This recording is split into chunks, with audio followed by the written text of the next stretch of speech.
All right, so we're going to do the steering wheel position sensor in the 2005 Escalade today. So before I get started, I got to disconnect the battery for 10 minutes so the airbag doesn't go off on me, and I'm not going to disconnect the airbag. But some of the indicators that we've been dealing with the Escalade is it says service stability. Yes, that's what it's saying. Service stability. So that means the stability control mechanism for the car is acting up.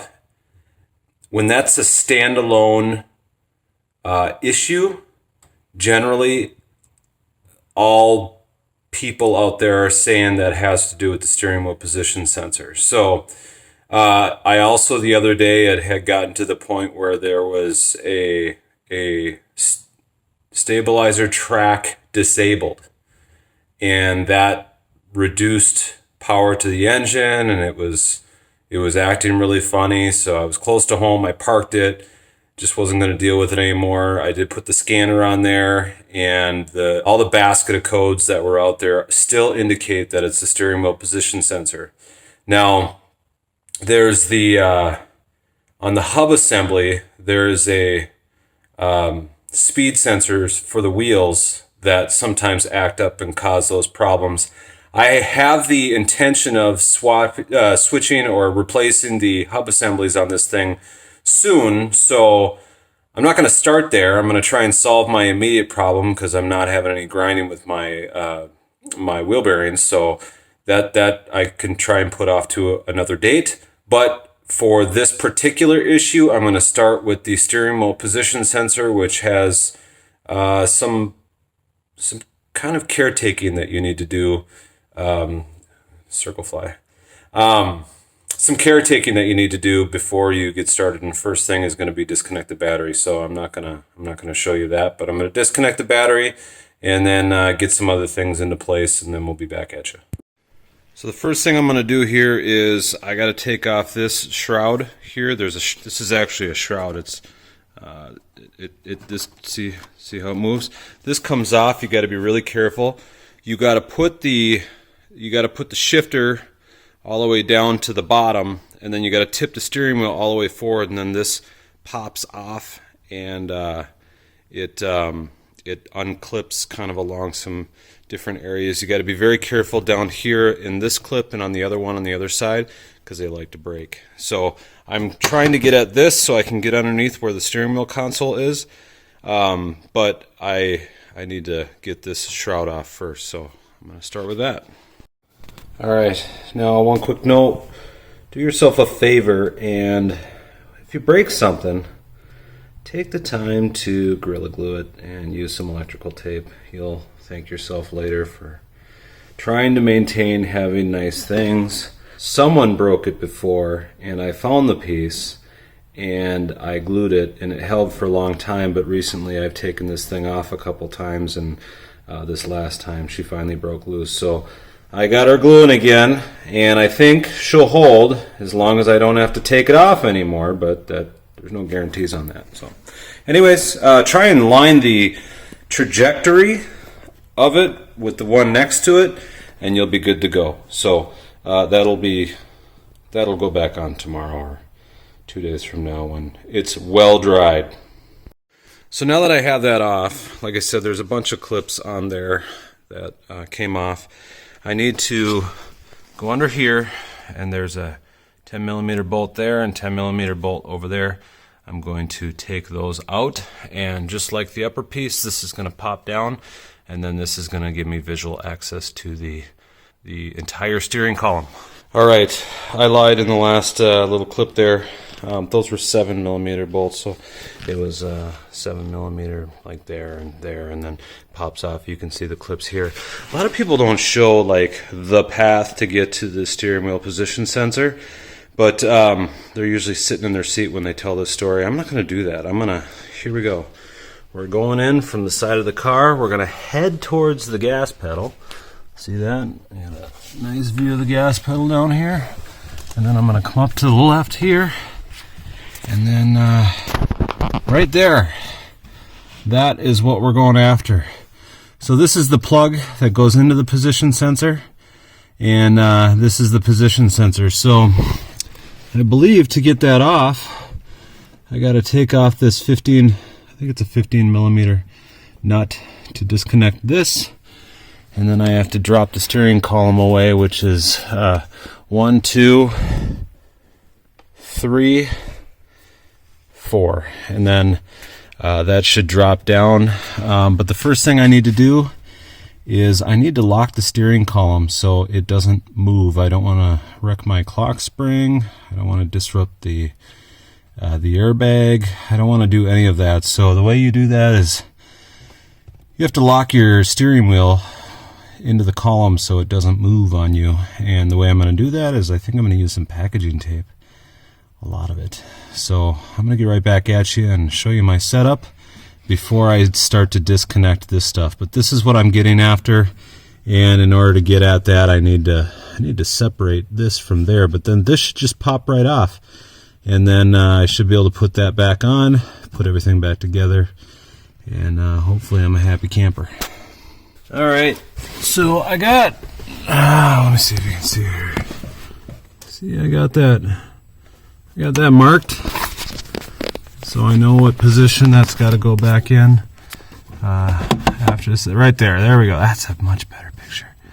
I got that marked, and I think that's a 13 and a 15 millimeter bolt and nut, and I have everything set up to get taken apart. I think I have to take that bolt off, and there's another one right up in there too. That one, I gotta take that one off. So I gotta take that one and that one off. That's a shroud that might prevent the. No, I think it'll be clear. I don't think I'm gonna need to take that off. I might need to take that off to drop the steering column out, though. It looks like it's gonna be a deterrent. But if it is, I'll take those two bolts off as well, and then I'll drop the steering column. So that bolt up there, and that nut and bolt there, and I have it marked so I can put it right back where it's supposed to go. And just to show you, someone recommended to tape the steering wheel, so you don't want this to move at all. So I taped the crap out of the steering wheel, so this is not gonna move. I got the battery disconnected, so the horn's not going off, but she's tight. She's tight, and it's not gonna go anywhere. I got it nice and straight, got the wheel straight, so when I remove this position sensor and put the new one on, I'll have no issues. And then another thing that someone recommended is take some straps and hang your steering column from the strap so it doesn't just drop, so you have a little bit more control over what you're doing here. So that's the setup, and I'm going to remove 1, 2, 3, 4, 5, 6, 7 bolts right now, and I should be back at you when I can get at this position sensor. But that's the setup. Alright, to catch you up on what I had to do here, let me turn the light on. There we go.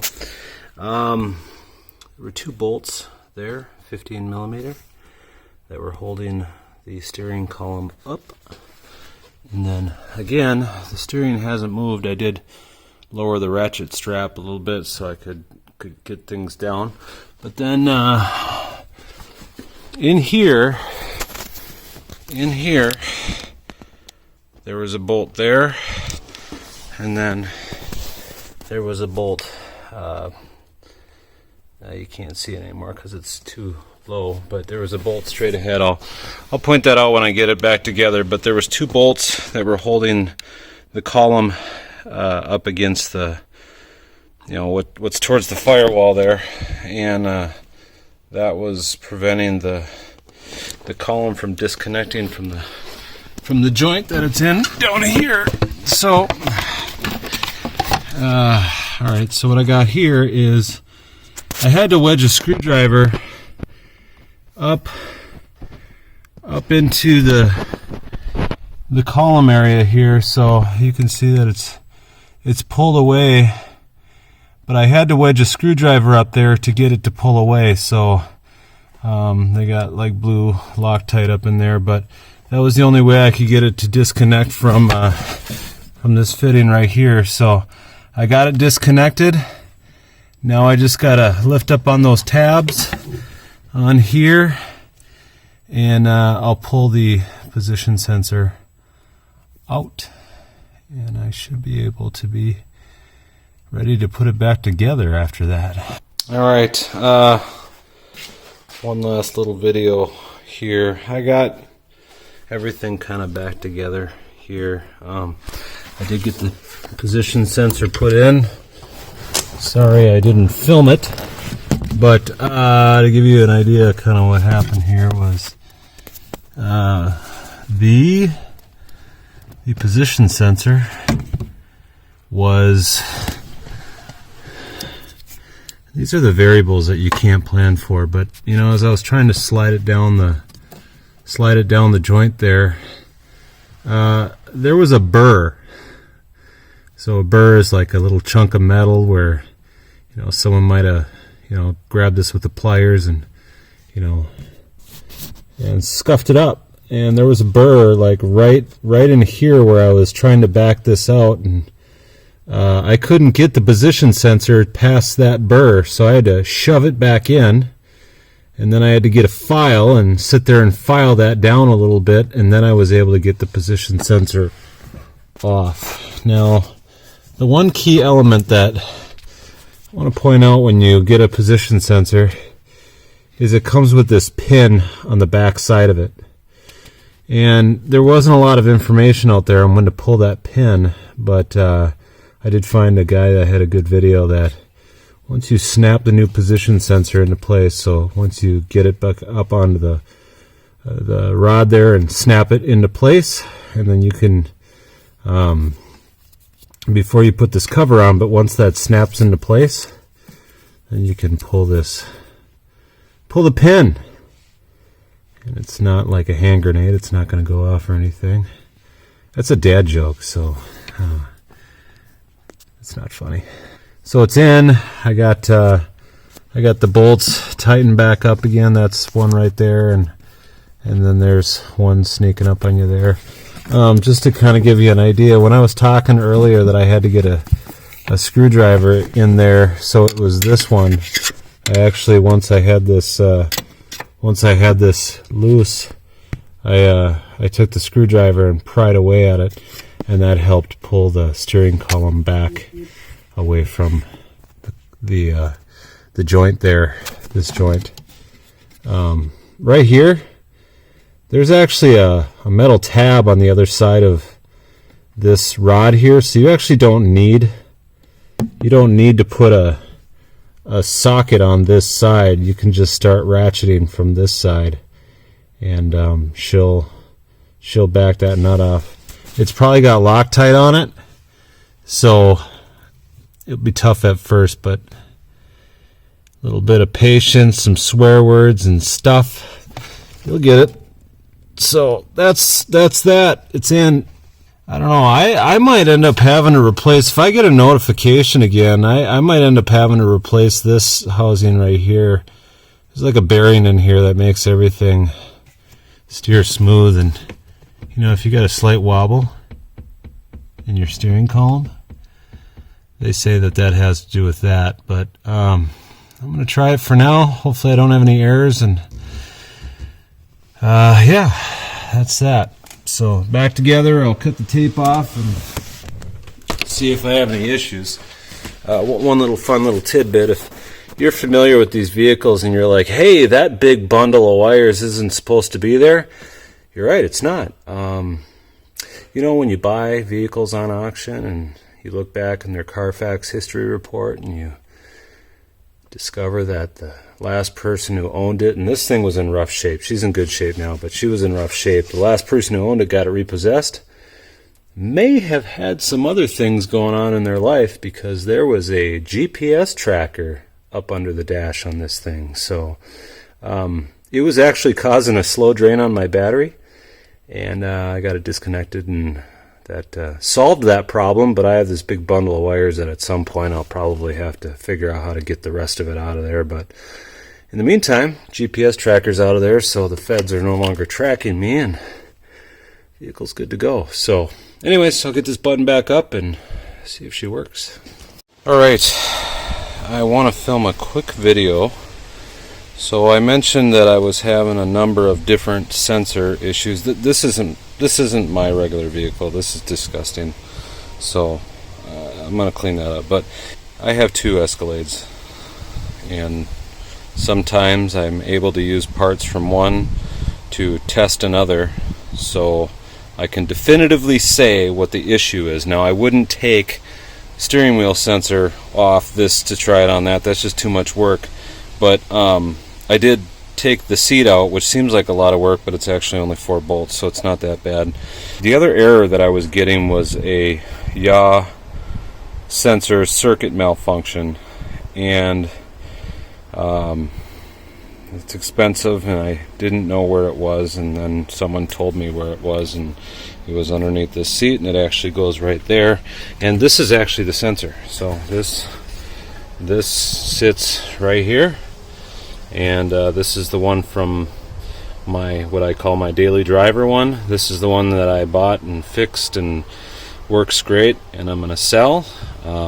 Right now it doesn't work great because I have a bad yaw sensor that I need to get, which I'm going to order that tonight, and we'll get it fixed and replaced. But the good news is I figured out my problem. I don't get that problem anymore. So just for kicks, I'm actually just going to hook this back up and double check that my service stability issue transfers to this vehicle, which I'm assuming it was. So that's it. That's the part number. It was the same on the other. That's the part number. It was the same on the other one. And well, I don't know. Maybe that's the part. Maybe this is the part number for the bracket, and this is the part number for the sensor. That might be it. Anyways, it's about $150 new. They say you got to have them programmed. I don't know to what extent you have to have them programmed, because it worked just fine when I threw in my other vehicle. So I don't know. Maybe if it's in a Suburban or a Silverado, it's got to be programmed for this thing. Who knows? But for now, problem fixed, and I'm a happy camper. It's always nice when you can solve your own problems. So service stability or Stabilitrak Disabled, this was causing all of it. I did have the steering wheel sensor malfunction as well. I also cleaned up my grounds on all my ground wires on my other car, just to make sure I didn't have a short somewhere. So anyways, that's the solution. We're up and rolling again.